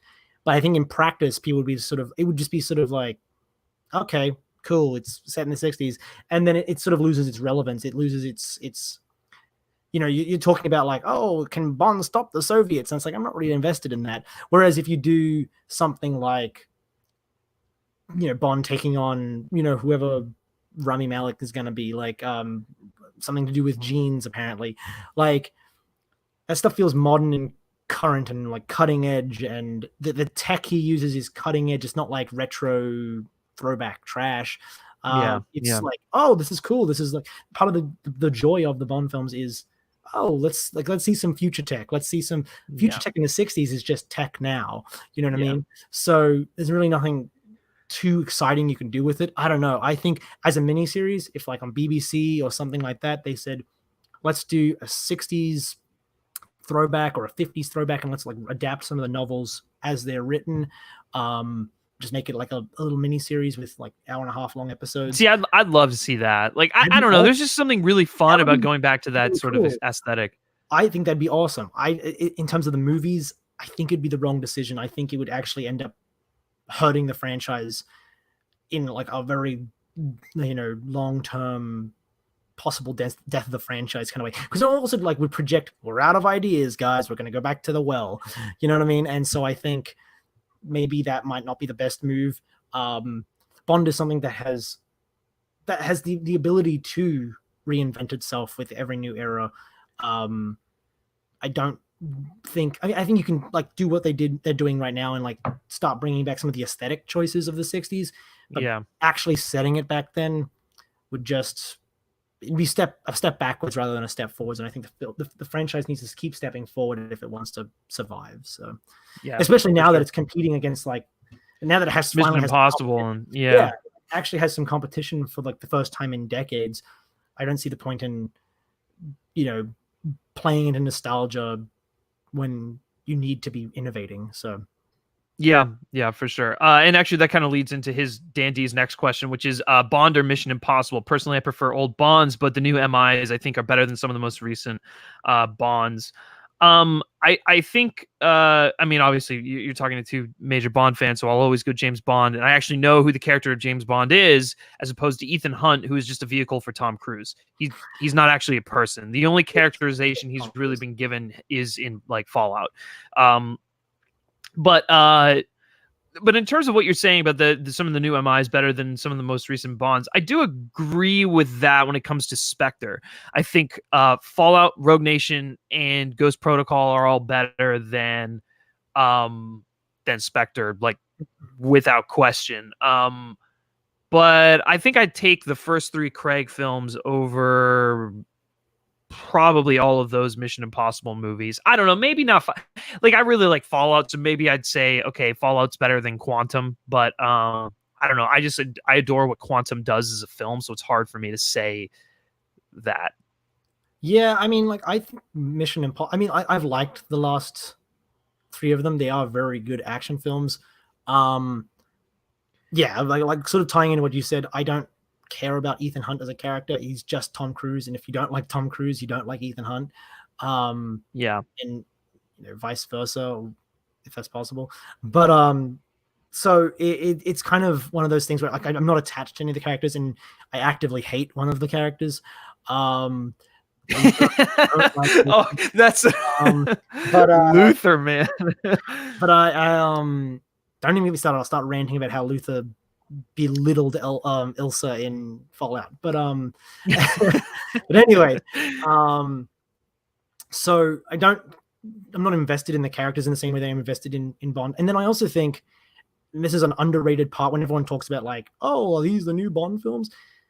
There's none of the style, none of the class, none of the atmosphere of the Bond films in the mission. They're action movies, and they're good action movies. They're very good action movies. But there's nothing about them that is like, set in the world of Mission, other than like the masks. That's probably the most like unique thing about them. The rest, it's just action films. I mean, I think they teetered a little more into gadget stuff in Ghost Protocol. I think that's why it's probably my favorite of them. But on the whole, they're just really solid action films. But there's nothing about that world that that makes me invested. There's nothing. Yeah. Like Bond is not just a character. He is also an aesthetic, a style, a kind of. I mean, there are whole people who. I mean, whether or not I think it's dumb or not, there are whole people who base their like lifestyle around the lifestyle depicted in these films. Like there is so much to that character that is hard to replicate, and I think Mission Impossible doesn't try to replicate it, which is probably the right choice, because then it would just feel like a pastiche. But I'm not like tempted to want to be in that world or like read extra stories in that world. I'm not like, oh, what if they set a game in the Mission Impossible universe? It's like, okay, it's just set in the real world. Yeah, it's there's no the only Mission Impossible film that I think really it's just a bunch of cool action films. Yeah, the only Mission Impossible film that I think really has like a truly distinct style is Fallout, and it's because Christopher McQuarrie like made it a point to distinguish it, like make it different from the film he did prior, and like because he like leaned heavily into doing that, it actually had like a visual aesthetic and identity. Yeah, that's like cinematography wise, absolutely. But I think even Fallout is like, it's just set in our world. Like it's just right, yeah. When you're talking about like I'm talking about like world building. I just think it's I mean that's fine. It doesn't have to do that. But I mean, if you're asking me to choose, it's like there's no competition. For sure. Like Bond comes with the villains, the gadgets, the girls, the cars, the everything. Mission Impossible is just like, okay, it's cool to watch a nice 2-hour action movie, and that's fine. It's all it has to be. But until comparison, I don't think. Yeah, and until Fallout, I really haven't found myself going back to rewatch those movies. And sometimes I get them, they all kind of like blend together. Especially Rogue Nation. I always forget about that one for whatever reason. The only thing I remember is the opera scene, and then I remember, Bond did it better. So, so there's that. Take that hot take as you will. I think, but the problem with Rogue Nation is that the big set pieces at the very beginning of the film, and that's really the only thing people like remember about these films, is like that one big set piece. It's like, you've got him climbing. I forget the name of the building in Dubai. Or you have him, the series of set pieces in Fallout. Like those are the things that I think is why people like Fallout more than any of the films, is that there's like a a number of big action set pieces to latch onto. Like you've got the skydiving, you've got the running through London, you've got the helicopter thing at the end. So there are like these moments for you to like sort of latch onto. Whereas I think Rogue Nation, I don't actually like Rogue Nation, but oh no, I do too. Like no, yeah, all right. But I should say this. I enjoy all the Mission Impossible films. I even think there's a lot that I get a kick out of watching too. It's just a straight up John Woo action movie, and it's fun. Right. It's just like when it comes to like rewatchability, at least for me, I find myself going back to them. Right, and I think pre Fallout, because there is no like, I think there's nothing to latch onto in that film, especially like the motorcycle chase is cool, but there's no like standout. I had to think for a second if that was even in that film. You know what I mean? Like it's just sort of like there's something about it that just sort of says like, wow. I mean, the motorcycle chase in 2 is probably more memorable just for how absurd it is. John Woo, yeah. Yeah. And so I mean, like, no, I'm not taking shots at the film. I think Mission Impossible is a great action franchise, and I'm very glad it exists. And I'm glad it's there to sort of give Bond some competition, because I think Bond does better when it has something to compete against. I think like people will bemoan the fact that all the Craig films sort of owe a lot to the Bourne films, especially those early ones. Good. Like, I mean, that they ended up making like my favorite Bond film because they were so threatened by this encroaching Jason Bourne trend. Like, it inspired them to improve. And like, I mean, like Skyfall owes a lot to The Dark Knight. That's awesome because it made a great film. Like it forced them to raise the bar. They didn't get complacent and just sort of, that's how you get like The World Is Not Enough and Die Another Day, where it's sort of like, okay, well, we're running unopposed here, so we might as well just run on autopilot. And things get a little sloppy. I mean, that's the same with like those middle, like those, some of those late Moore films where it's like Octopussy and it's like, okay, we're running unopposed, so why not just do whatever. Yeah. And honestly, just more competition, bring it on. Very happy about Mission Impossible, but I would never choose it over Bond. 100% agree. All right, guys, we're going to start wrapping this up here. So send in your final questions if you want us to ask them. Real quickly, we got one here from NBR. He asks, would you ever want to see Bond crossover with another action franchise? No. I just, I'd prefer him to kind of like just do his own thing and go on his own adventures. It'd be kind of weird if like he came in, he like, interacted with Jason Bourne or like Ethan Hunt. I think it would just feel so wrong, I think like sort of what we were talking about when we were talking about Felix Leiter. Like it's sort of one of those things where if you find out that there are a bunch of other people saving the world just like Bond is, it kind of makes Bond saving the world feel less vital and exciting. Yeah. It's like, oh, well, if Bond doesn't get it, Ethan will get it. And like, it's fine. So I think the fanboy in me is like, that would be cool though. Like if they made like Dark Horse Comics or like who's doing them now, Dynamite, if they did like a 6-issue run where it was just Bond and Ethan Hunt and John Wick and like all of these guys interacting in some kind of way, in its own little pocket universe, that'd be awesome. I'd be so down. Yeah, that's perfect for comics. It's perfect for comics. Yeah, I mean, like, or if you, I mean, like, this will never happen, but like, if you want to see it in a visual medium, like, make it like a little, TV series or something. I don't know, but I mean, it'll never an happen, animated TV series, right? Yeah, but I mean, like, having it, if it would have happened, it would have to happen separately. Otherwise, it would kind of diminish what makes these films feel special. But in concept, it would be really cool. Like it would be cool. Yeah, I guess. Yeah, I don't know. In concept, it could. In concept, maybe. Yeah, maybe I'd be interested in reading like a one-off comic on it. Okay, John Early says Alfred Hitchcock hated directing on location. Guy Hamilton is very much like Alfred Hitchcock in that way. That's about the only thing they have in common. One has a distinguishable style. The other, he made a great Bond movie, and then that's about it. So, We have just been shitting on Guy Hamilton this whole conversation. It was a very long stretch where we were just shitting on Guy Hamilton. Just shitting on Guy Hamilton. I didn't even get to praise John Glenn enough because I was so busy. Yeah, I know. Guy Hamilton. That's another episode. We'll talk about John Glenn another episode.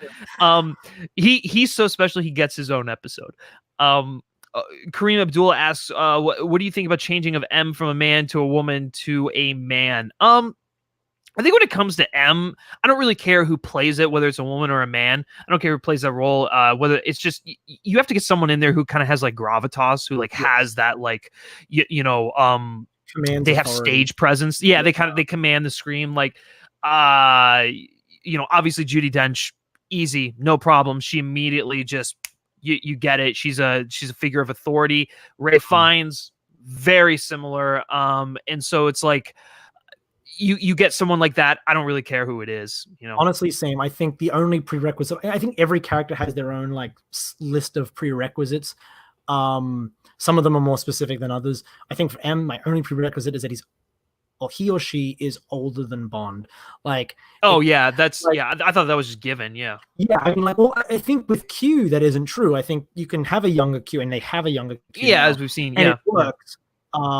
Just like I think Q of either gender or whatever would work. But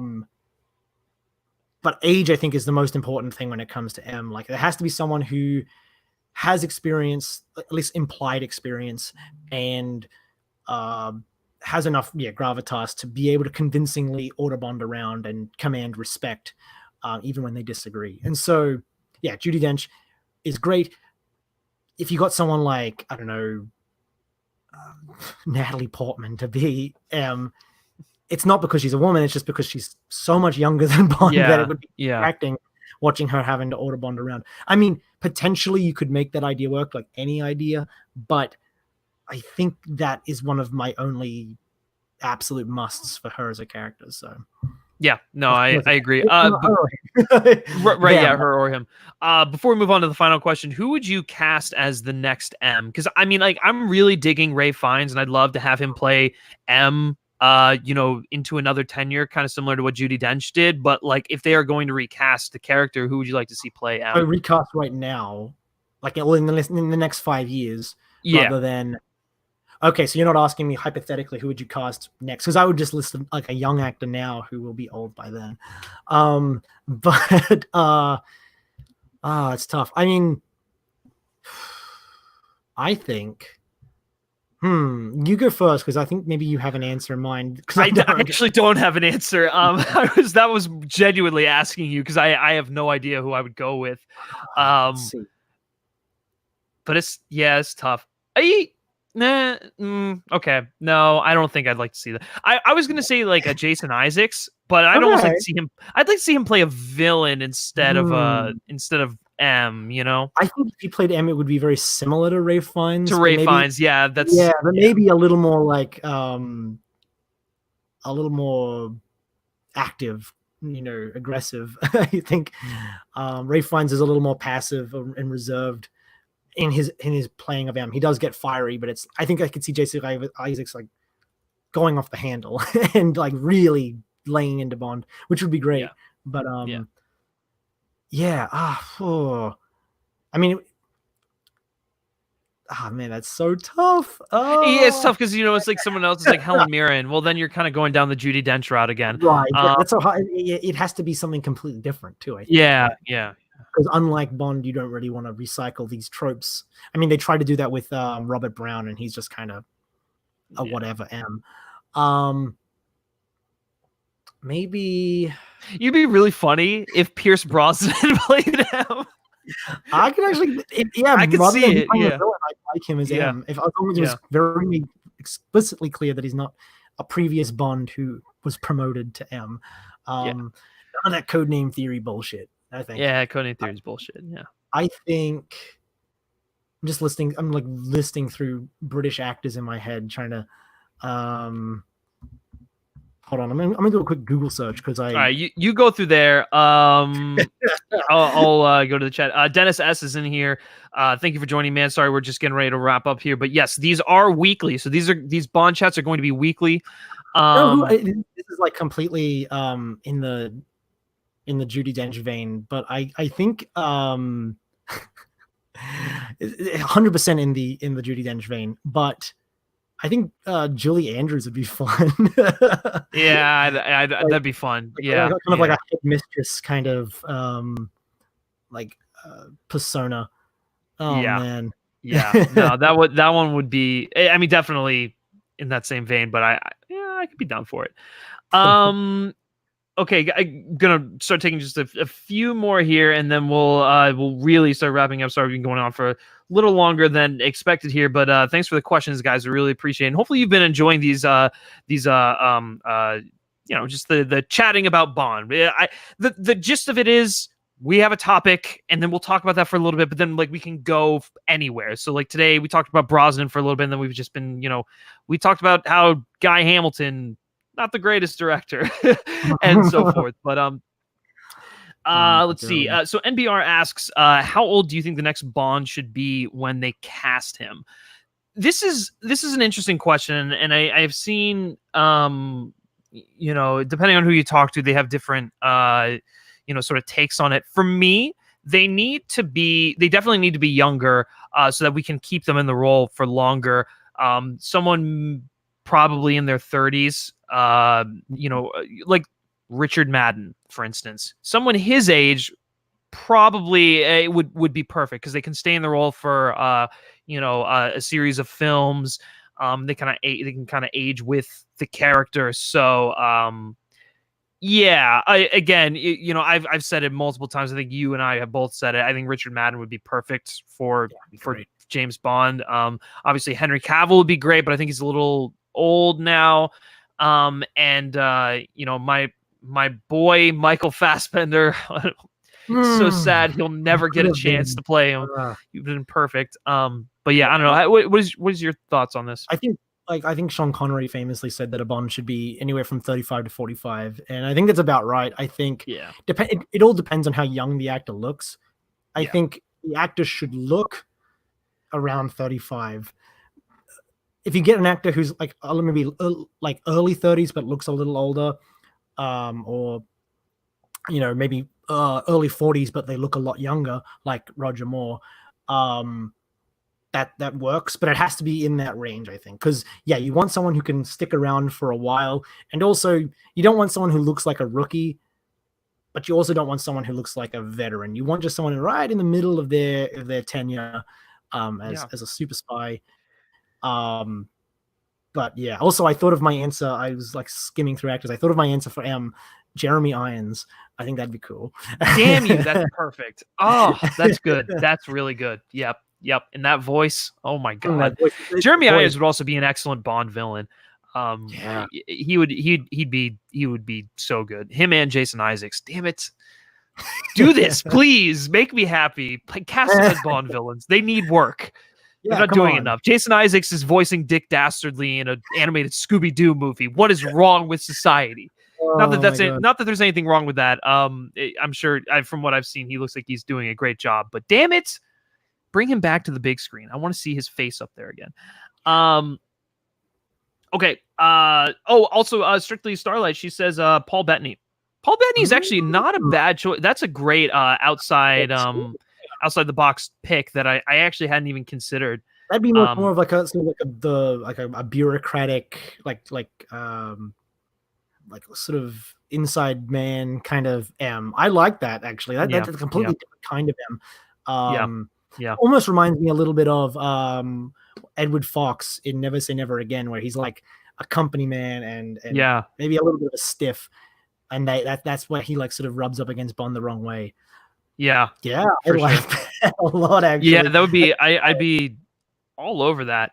Okay, a couple more questions here. You guys are really coming in with them, so thank you. Really appreciate it. Eric Thorpe, how do you think continuity will work post No Time to Die? I don't think they'll want to reboot the Daniel Craig era, which is why I actually think Bond will die and the new female 007 will be in 26. I don't think that's the case. Bond could die in at the end of No Time to Die. I wouldn't like it. Right. I wouldn't like it, but I could see it happening. I don't think Lashana Lynch's character is going to be like the figurehead of the franchise going forward. I feel like she's going to be, you know, a 00 agent in this movie, and that's what she's going to be. And if they decide to make spin-offs of her, whatever. That's actually going back to talk about spin-offs. I haven't even seen the movie yet, but I just want to see that spin-off. Yeah, I mean that's could everything I've definitely seen be interesting. I want to see more. Yeah, I don't know if they'll reboot it because they certainly will. The films that go on from here, I don't think will explicitly tie into the Craig movies, like the Craig movies tied into each other. It'll be its own little sort of like 5-movie continuity arc, and that'll be it. It'll just be like the past eras where they kind of pass the baton on to the next actor, and then he does his own thing. Yeah, I think I agree with that. I think I don't think they'll kill him off, but I agree. I don't think they're going to want to do a hard reboot after laying all this groundwork. I mean, the whole Craig era has been about like establishing Bond for a new generation, which is I think they needed to do after things like Austin Powers kind of made everyone take Bond not seriously anymore. So yeah, I think it'll be a soft reboot. And they won't like completely dismiss any of the stuff that happened in this film, but it'll be kind of like, oh, we just assume that stuff happened to this guy, but we're never going to explicitly reference it in the film. Right.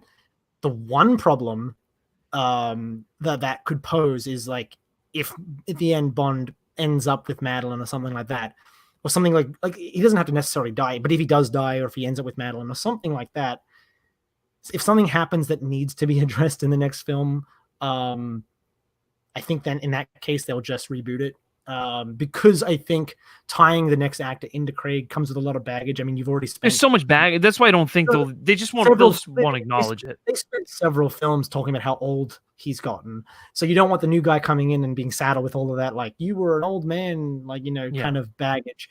I think it'll just be the new guy will take over, and instead of doing the Casino Royale thing and showing his his backstory, it'll just be like the previous actors where they just drop you in the middle of their careers and you just watch from there.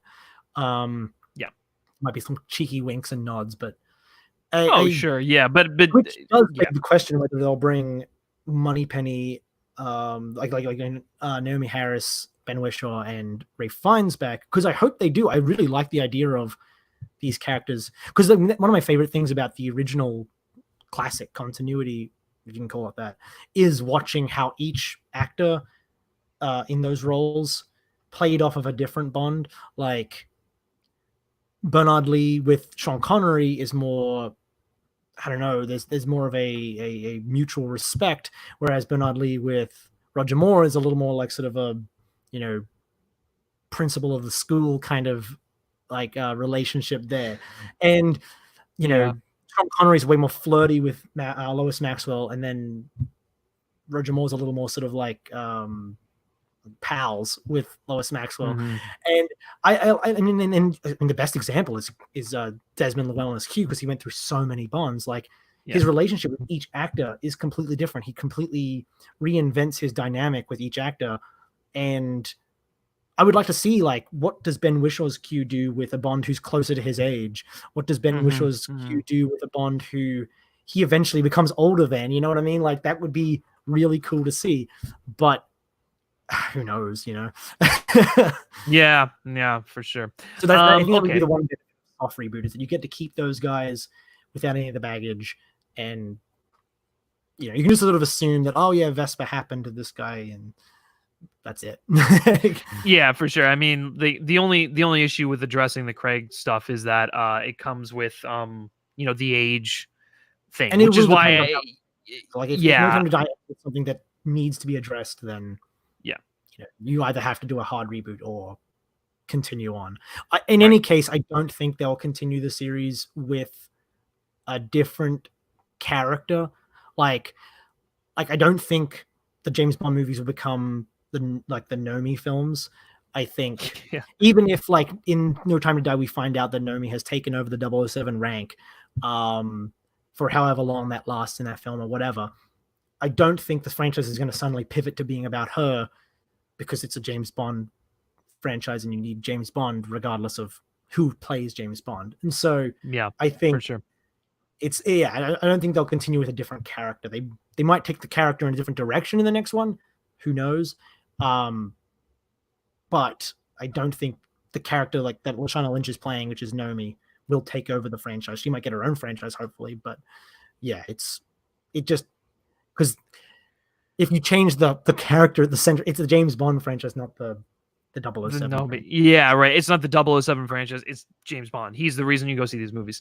Okay, we're gonna close out on this question, guys. I think this is a really interesting from Dr. Goldfinger. He says, "Do you think they will miss the 60th anniversary?" Honestly, it's a fair question because of what's going on in the world right now. I've said it many times. If they were smart, they'd be fast tracking a new Bond movie right now. They'd be working on the pre-production. They'd be getting that thing ready. Yeah, they'd be getting that thing ready so that by the time No Time to Die comes out, and by the time we hit 2021, they've got announcements ready. They've announced a new Bond. They've announced a new director. They've announced a new film. And they're going to, fast track this thing so that they can hit the 60th anniversary. You only hit 60 once, so why would they miss it? It'd be a real shame if they did. They always do something for special anniversaries. They always do, and so it's like it would fit too, because you've got No Time to Die will come out this year or next year, depending on how long this pandemic lasts and keeps theaters closed and whatever. The film's done though. It's not like they're still working on the film, so it's not like they're putting resources towards that, making that film still. So they've got 2 years to make the next one, and if they want to get back to a more sort of consistent schedule, there could not be a better time frame to make that leap. My pipe dream is that at the end of No Time to Die, they've figured everything out, and we get a James Bond will return in, and the name of the next film announced. That would be so cool. Probably won't happen. But they've got time. Just figure out a title. Just figure out a title and put it at the end, and then to say James Bond will return in, Death Wears a Face, 2022, and yeah, exactly. Here's the thing, guys. We're not even halfway through 2020. Granted, there's a lot that could happen throughout the rest of this year. Bond 25 could get pushed back. And honestly, if it gets pushed back to 2021, they'll probably push it back to 2022 so that it can be the movie for the 50th anniversary, and that'll be the most outrageous thing I've ever heard of. But oh my god, that is that's just 2022. That is devastating. It's devastating. But here's the thing. You're right. Cary Fukunaga is sitting on a finished movie. The movie's done. It's probably going to come out later this year in November. God forbid anything happens, but so it's probably going to come out this year. They have a year. They almost have 2 years to figure this thing out, because realistically, Bond 26 doesn't have to come out until the end of 2022.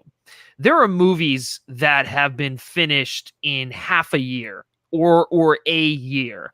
And the reason why this one in particular has just, been dragged out as long as it has is because of, obviously uncontrolled circumstances, but then, production issues behind the camera. I think when you recast and you get a new Bond and you get a new, just clean slate, it's a little easier to kind of ease back into it. And so I think, I think Barbara Broccoli's smart. I think Michael G. Wilson's smart. They know what they want to do. They know they want to hit the 60th anniversary. So I think that I think they'll make it happen.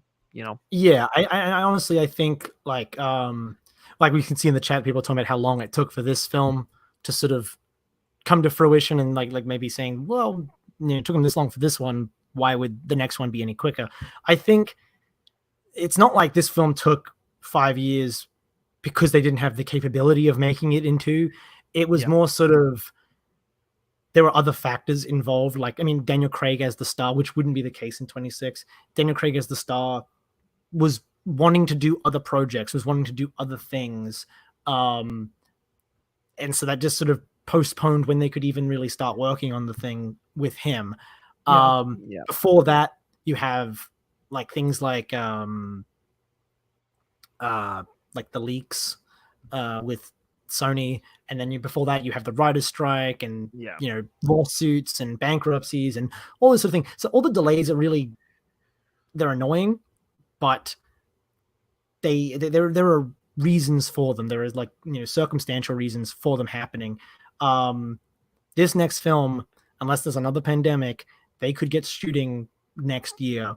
There's really nothing they just get like an actor who's in low demand, aka not Daniel Craig, not writing it right now. There are, if they want to make it happen, they can make it happen. They can make it happen. Yeah. Just each one of the delays is a conscious choice or the result of unusual circumstances, not just we don't know how to make a Bond film in less than 5 years. Like, it's not that really. It's just more sort of you have to, all the pieces have to align. And if you're casting a new actor, you can make those pieces align because your most important piece is very malleable. If one actor just cannot make 2022 happen, just get a different actor. Like, you know what I mean? Like, it's I don't think that would make the film rushed necessarily. I think it would just mean like you have more factors you can control this time around. Whereas with No Time to Die, with Skyfall, with whatever, there's less you can control because you've committed to an actor, you've committed to an idea or whatever. So yeah, for sure. And I think that's where we're going to end it for today, guys. Thank you so much for tuning in to Bond Chats, our live little Bond talk show where we take your live questions, pick a topic, and all things James Bond. Like I said, it's our favorite film franchise. We've been wanting to do something like this for a little while, add a visual component and put more Bond content on the channel. So I'm glad that we're able to do this. Like I said, we are going to do this weekly. I don't think we've decided on a day, but it'll most likely we'll have to like work around schedules and whatnot, but it will be weekly. It'll probably be like an hour and a half. Back to work. Yeah, right. Yeah, you're kind of screwed over there, so you might be dead before we record another episode. Yeah, guys, let us know what you thought about this. Did you have fun? Let us know your thoughts and opinions on any of the questions we talked about or any of the topics we talked about down in the comment section below. Big question of the day. Do you find Pierce Brosnan to be an underrated Bond? His tenure as a whole, do you find it to be underrated? Just that's where we started, and that's where we're going to end. So, there you have it. Thank you, Brody, for coming on this with me and chatting Bond like we probably would over the phone, but instead we're doing it on camera in front of an audience. It's better off that we do it with an audience because I know it's like what the hell. Yeah, exactly. Where can everyone find you, and where can they follow all of your Bond happenings on the internet? All right, so I think the ish down there in the description, so you can see, but you can follow me at Brody Saravelli for my personal thoughts. That's just sort of anything you want to know about my ramblings, go there. I guess if you want to know what I'm thinking about the news of the day or whatever else. But if you want to know my Bond thoughts, where is it? That's right there. It's right there. That's right there. And that's the channel, like the podcast channel's feed, and I will be exclusively talking about Bond there, so I won't bombard you with my other opinions. But so I mean, give both of those a follow, or one of them, depending on what your interests are. But feel free. Yeah, for sure. All right. Well, we're going to say goodbye to Brody now.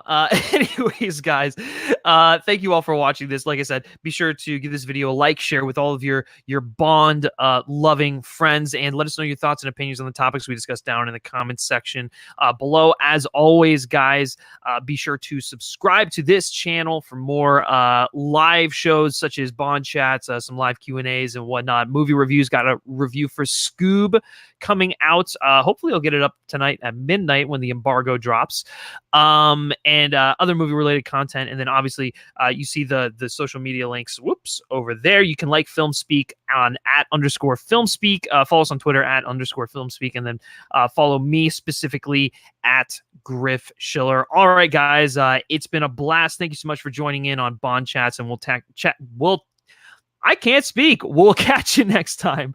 Take care. Bond. James Bond. Cannonball! Been like this all day. Did you you rub my land? Thousand generations living here now. Here we go.